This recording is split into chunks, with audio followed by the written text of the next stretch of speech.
Lieutenant Kira Voss eased herself into the command viewport's padded frame, her heart thrumming in cadence with the subtle vibrations that rippled through ISS Avicenna's hull. Outside, the blackness of space stretched infinitely, punctuated only by distant stars and the slow drift of uncharted debris fields. Yet even that emptiness felt alive tonight, alive with tension, possibility, and an unnameable dread. She checked her chronometer, 3:14 ship's time. 3 hours had passed since the initial sensor anomaly flickered onto their long-range array. 3 hours of anxious scanning, of cross-checking against every known signal signature in the Union's databanks, and 3 hours of dead silence. "Lieutenant," called Commander Durin from across the bridge. His voice carried the brittle calm of a veteran officer who had seen too many false alarms. "Report." Kira swallowed. "Still there, sir. Bearing 160 for Mark 02. It's unlike anything in our archives. Size estimate, 12 kilometers end to end. Though the shape's so strange, I'm not confident." The commander exchanged a worried glance with Chief Engineer Nail, who hovered over the power conduit's monitor on the main display. Streaming readouts flickered with energy spikes, far exceeding the Avicenna's own reactor output. "Shields?" Durin asked. 20% capacity, Nail answered, fingers dancing across her console. "If it emits another burst like before, we won't last the next one."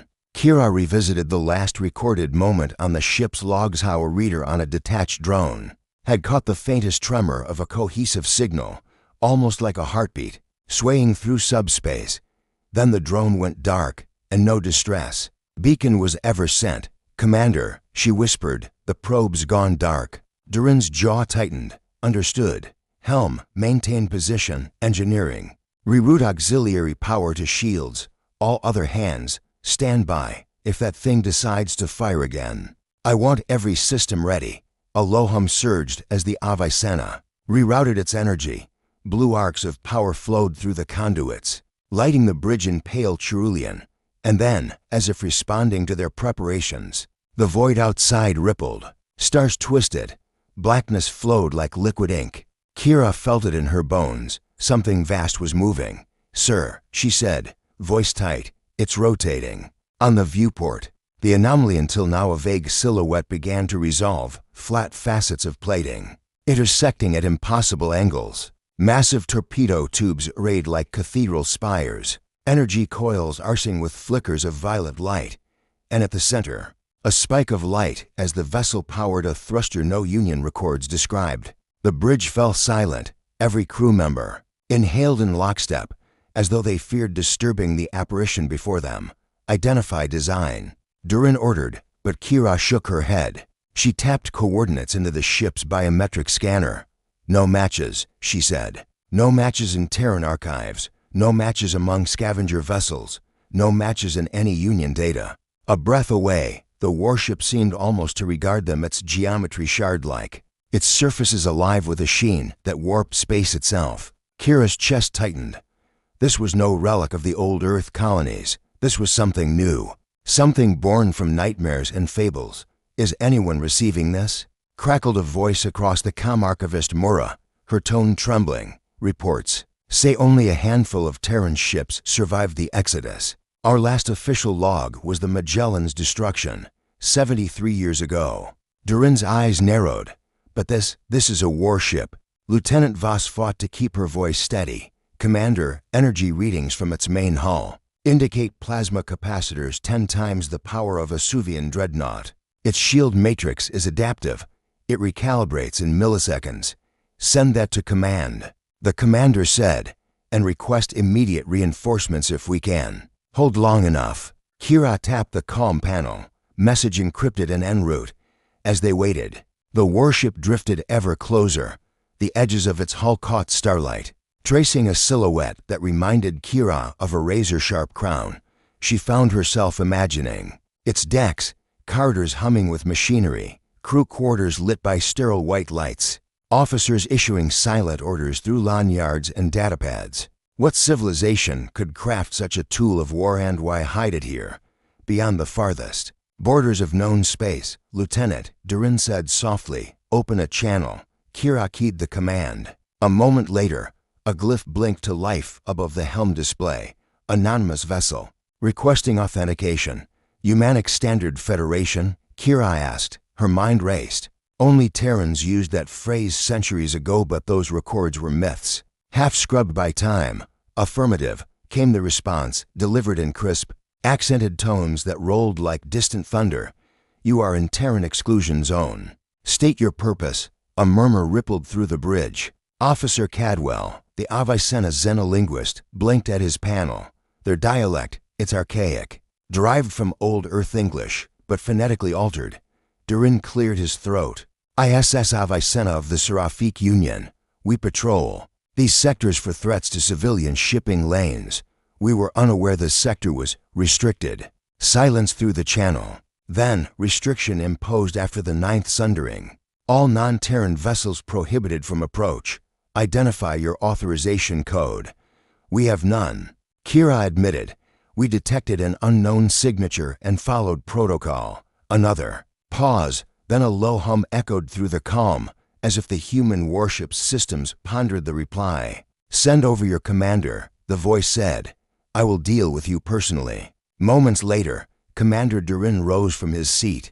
His uniform was immaculate, but fatigue lined his face. Lieutenant Voss, he said, prepare an external boarding shuttle. I intend to meet this Terran captain. Kira's pulse spiked again. Sir, the energy discharge could incapacitate our shuttle. He nodded. Agreed. But diplomacy demands proof of goodwill. If we refuse, I fear we invite hostility. Her gaze drifted back to the viewport, where the giant warship now loomed less than a kilometer away. In the silent vacuum, its turrets swiveled toward the Avicenna, not as weapons, but as sentinels awaiting the Union's next move. Very well, sir, she said. I'll brief engineering and launch protocols. As she turned to leave, the warship's main beam flickered to life, a thin ribbon of light coalescing into a corridor of swirling energy. It connected the two vessels like a bridge of glass. The entire crew watched breathlessly. Kira felt an ancient thrill mingled with dread. Humanity had returned, not with explorers or diplomats, but with a warship so vast, so powerful, that it seemed to hold the universe itself in its grip. And as the shimmering corridor beckoned them across the void, she realized their mission had irrevocably changed. They were no longer mere patrollers. They were ambassadors to a civilization that, until tonight, existed only in legend. And, beneath the calm professionalism, every officer aboard the Avicenna felt the same silent question echoing through their minds. What would they find on the other side of that bridge? The corridor of swirling light collapsed behind Commander Durin. The moment his boots touched the deck of HMS Resolute, Lieutenant Kira Voss followed a heartbeat later. Feeling the hum of displaced space around her ankles, the transition had been smooth, almost imperceptible, yet her senses reeled as though waking from a dream. Resolute's interior was a stark contrast to Avicenna's muted steel. Here, corridors glowed with polished white plating intersected by bands of burnished brass. Overhead, amber-lit conduits arched like veins, pulsing with latent energy. Crew members in deep Navy uniforms paused in their duties, eyes narrowing as they studied the Union officers stepping through the portal. At the corridor's far end stood the Terran captain herself, Admiral Helena Reyes, tall and impeccably postured. Her uniform bore the crossed quill and sword insignia of the Terran Defensive Fleet. Silver hair was pulled into a tight bun, revealing a face both fierce and weathered by countless battles. Commander Durin, Reyes said, voice calm but carrying an edge. Lieutenant Voss, I trust your journey was safe. Durin inclined his head. Thank you, Admiral. Your transition field was remarkably stable. Reyes allowed herself a brief smile. We perfected it after several unscheduled rivals. Kira forced herself to return the smile, eyes darting over the corridor's security stations and armed sentries. I imagine you've had many surprises since arriving here. We keep our own counsel, Reyes replied, motioning them forward. Our orders now yours are to determine whether you mean friend or foe. The trio reached a large oval chamber whose domed ceiling displayed a holographic star map of the Sector 7G cluster. Silent officers at consoles monitored shifting points of light, some flickering in and out, Reyes stood at the map's center. You've scanned us, asked for authorization. That was wise. But perhaps you'll listen more carefully now. This sector is under Terran protection. Any vessel without the Alpha 3 code is considered hostile.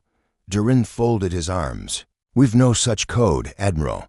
We act under the aegis of the Seraphic Union. Our mission is to safeguard trade routes against pirates and raiders. Behind. Dang. Archivist Mura's voice trembled in Kira's comlink. They're using manual star charts from the Exodus. Ingenious no Union signal could spoof these. Kira nodded imperceptibly. Reyes turned her gaze to Kira. Lieutenant Voss, your Union has been on a collision course with expansion. You claim delicate diplomacy, yet your cruisers enforce treaties with plasma at Triple H yield. You patrol here for profit, not peace. A murmur echoed behind the officers. Durin's jaw tightened. Your records are incomplete, Union. Doctrine holds non-aggression at its core. We believe in mutual commerce. Cultural exchange. Commerce enforced by chain guns. Reyes interjected. Perhaps you'll see differently once you've been under fire. With a subtle gesture, she tapped the star map.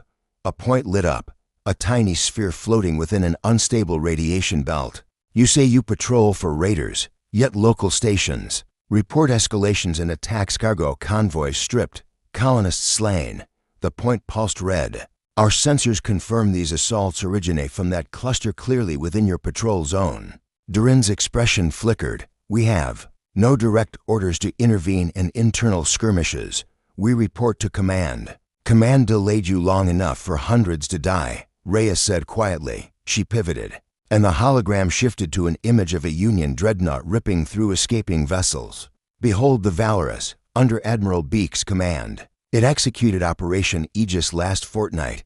Tell me, Commander, is this your definition of justice? The hologram displayed Union guns tearing into a methane hauler, negotiating surrender only after obliterating its communication arrays. Durin's hand tightened into a fist. Kira felt the tension coil in her own chest. She remembered the halcyon doctrine she'd been taught at the academy, that humans were compassionate explorers, not conquerors. Yet here, evidence painted a harsher truth. Reyes studied them both.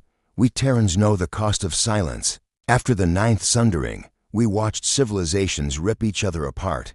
We built the Resolute to remind the galaxy that true peace requires action. She gestured to a console. Observe. With a wave, the holomap zoomed into an empty quadrant. A single, squat vessel drifted in the black. That is a Union Sentinel-class corvette. Notice the elliptical damage patterns across its hull. That's plasma scavenger fire. Raiders have tested your poise, only your fleet's presence kept them at bay. Durin's shoulders slumped. We were unaware of this particular unit's fate. Crews redeployed after the Saren advance. Reyes nodded, as though expecting the apology. Your fleets fight wars far from home while starving. Colonies beg for aid. Your captain's logs show no deviation toward these systems. Archivist Mura's whisper crackled in Kira's ear. Their right patrol orders don't cover every vector, but this isn't neglect. It's a bureaucratic failure. Kira took a breath. Admiral Reyes, the Union does not condone such neglect. We will investigate these raids. We will escort relief to the colonists. Reyes assessed her. Will you? Or will your fleet's bureaucracy delay you until queues of bodies blockade every star lane? Before Commander Durin could interject, the chamber's bulkheads rumbled. Red warning lights bathed the room in urgency. A voice announced, distress call. Cargo convoy Orion's reach under pirate attack. Reyes' eyes narrowed. And so it begins. Durin cranked his comlink. Avicenna, report status. Kira whispered back. They haven't fired on us. We still have time. She straightened. Admiral. Orders. Reyes' gaze flicked to the flickering holomap. The convoy's position lay perilously close to the convoy wreck zone. We act. We save them. Then you will answer for every neglectful choice that left those people defenseless. Durin bowed his head. Agreed. Reyes turned to her bridge crew. Battle stations. Helm.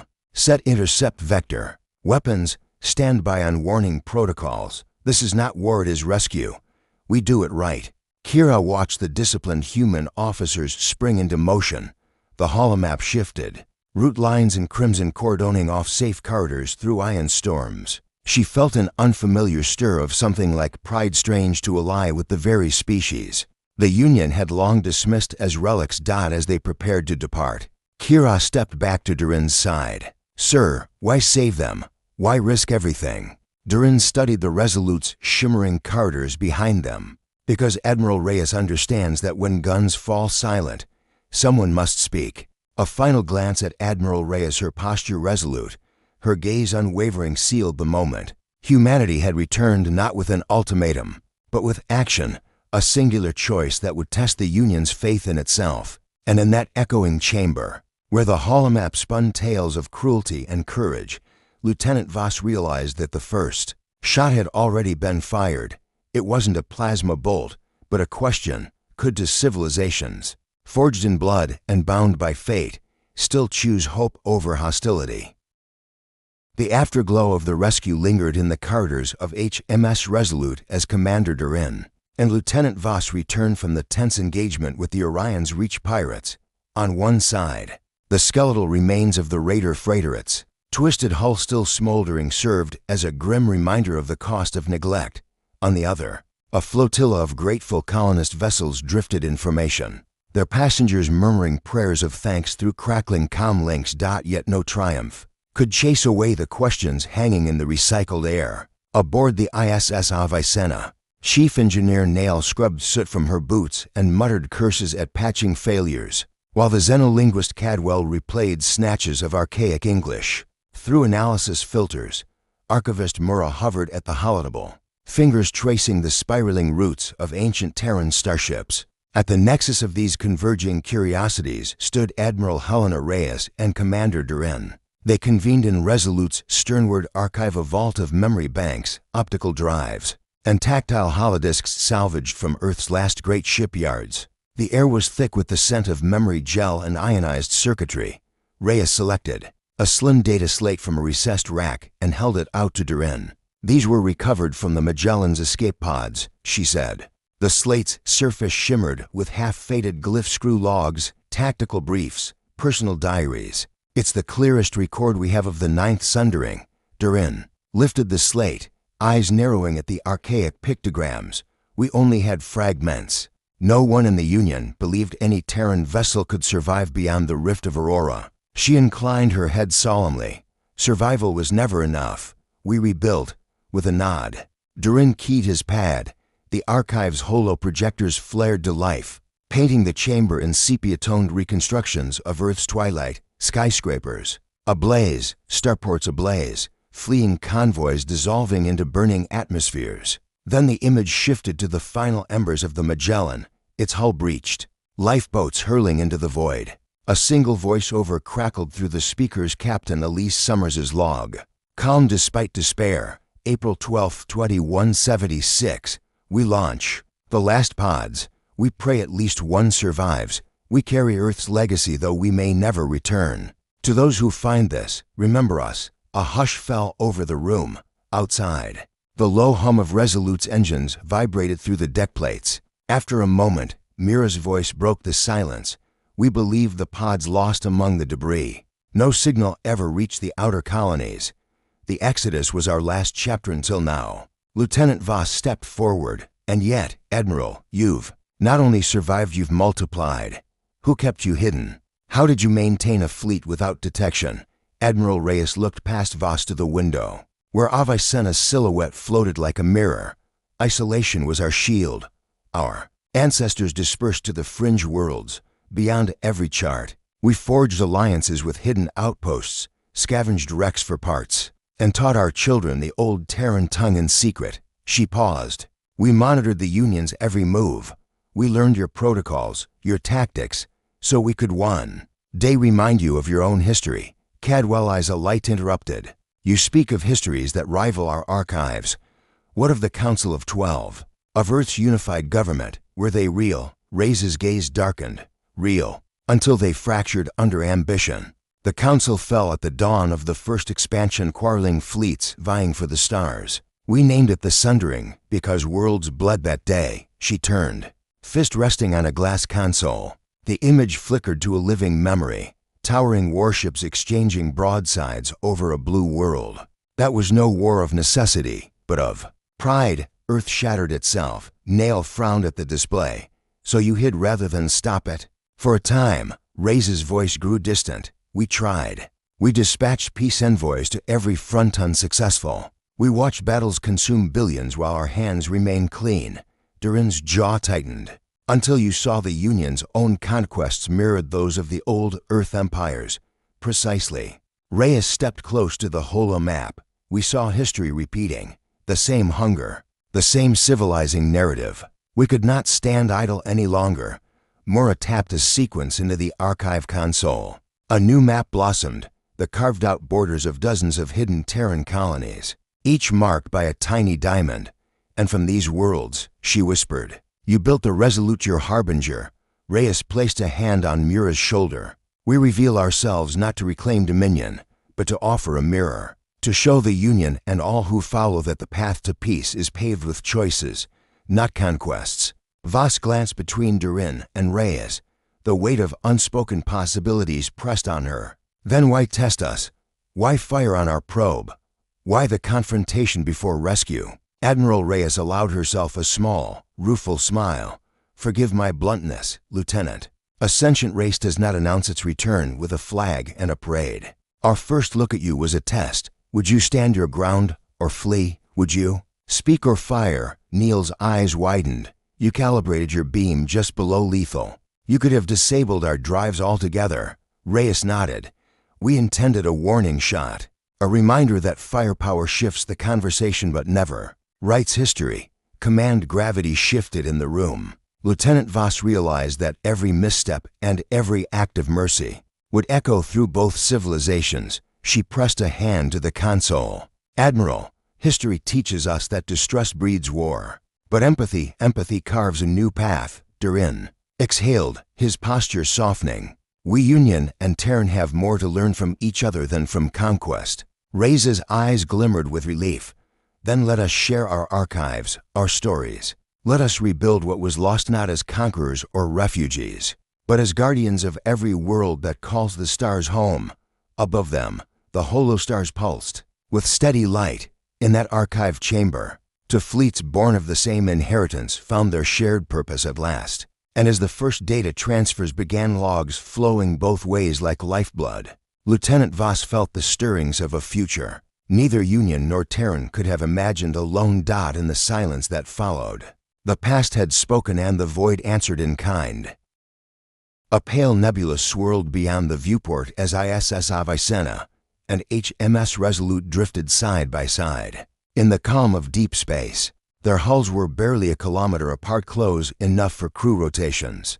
By micro-shuttle, yet distant enough that no stray energy pulse could spark misunderstanding. Around them, star systems blinked into life, unaware that two great fleets hovered in silent congress, the silent overturion of Avicenna's bridge. Lieutenant Kira Voss watched the Resolute's blades of light coil around its midsection. The great energy conduits now diverted into a simple diagnostic loop rather than weapon banks. Across the holoprojector, Admiral Helena Reyes offered a curt nod. "Your shields are holding." Voss reported quietly to Commander Durin.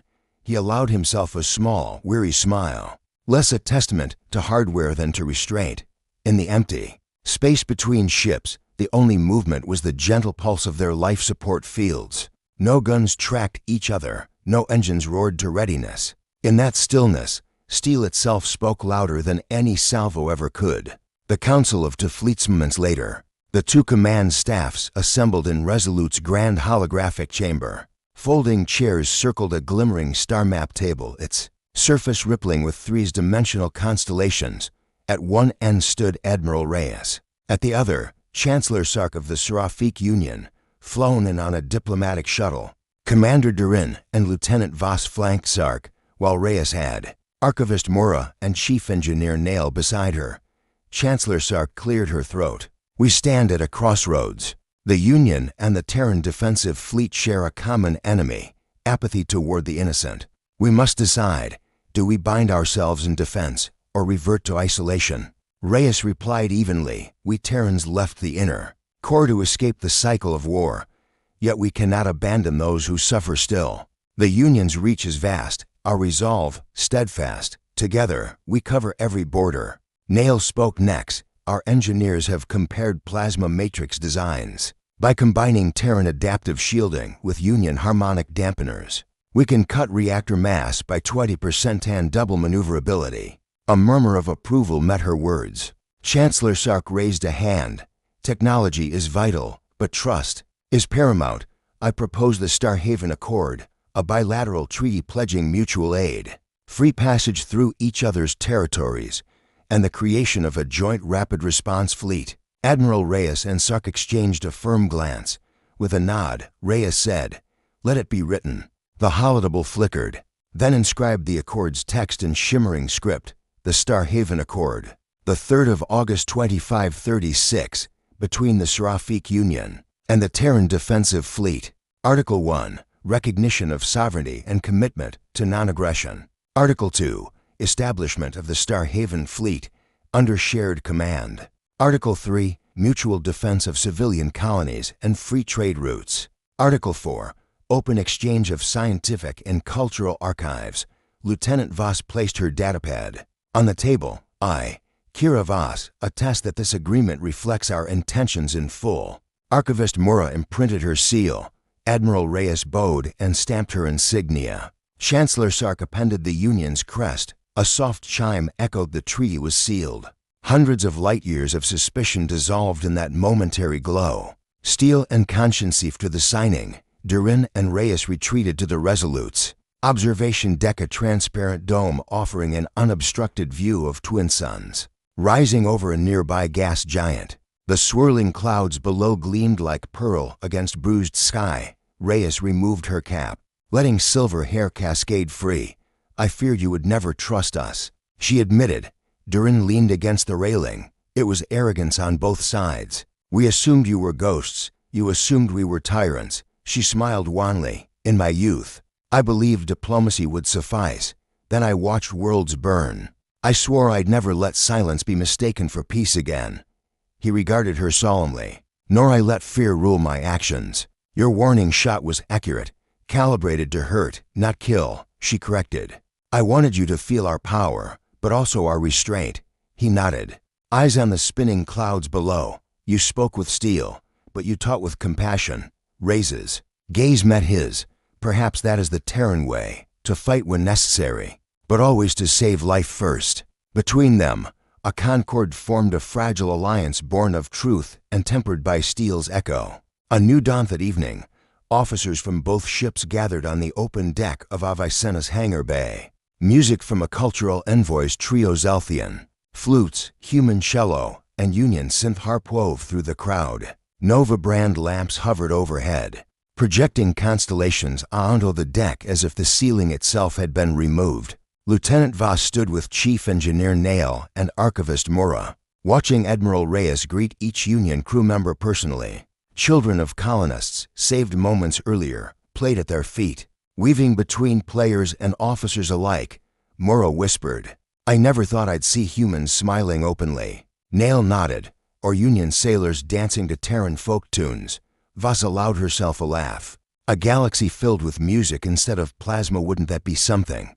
High above, Resolute's observation glow and Avicenna's notchowl. Lights formed a twin halo against the nebula's pale green. It was a silent vow that these two fleets, born of blood and ambition, would now sail together under the same stars. Epilogue, the voice beyond Gunslong. After the music faded and the delegations returned to their ships, Lieutenant Voss lingered by the viewport. Commander Durin joined her, a cup of spiced tea in each hand. "To what comes next," he said. Offering her a cup, she accepted it, inhaling the warm aroma. "To uncharted constellations and the choices we make in them." He raised his cup. "May our steel speak when words fail, and may our words guide our steel." They drank. Outside, the hull of HMS Resolute shimmered as power flowed anew into peaceful systems. And in that silent pact where once dreadnoughts had loomed, and weapons had aimed, an alliance was forged, not by the force of arms, but by the courage to lay them down. In the stillness of the void, steel had spoken its final word, and it had said, "Hope."